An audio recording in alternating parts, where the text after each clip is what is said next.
Tinutukan din po ng mga kababayan ni Manny Pacquiao sa General Santos City ang kanyang laban kontra kay Brandon Rios. Ang mga volunteer na nagre-repack doon ng relief goods para sa mga binagyo, sandali munang tumigil para masaksihan ang muli niyang pagsabak sa ring. Balitang hatid ni Lay Alves.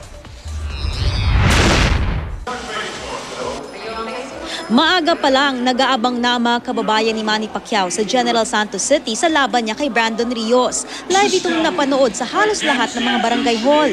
Sa covered court na ito, tumigil muna ang repacking ng relief goods nang tumapak na sa ring ang pambansang kamao.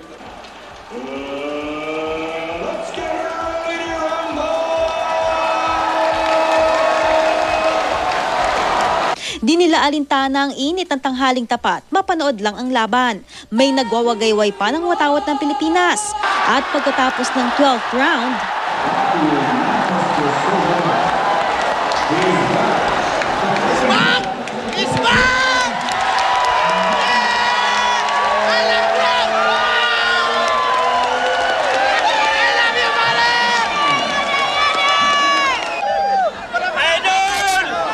God bless you, Manny! We love you!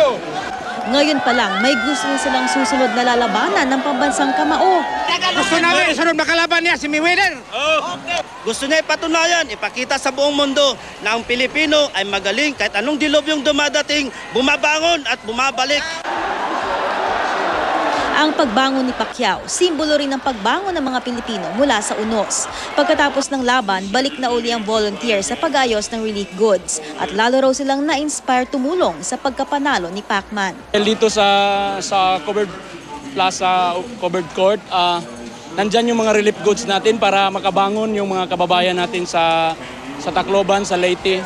At nandoon din yung emosyon na suporta namin kay Congressman Manny Pacquiao. Lay Alves, GMA News.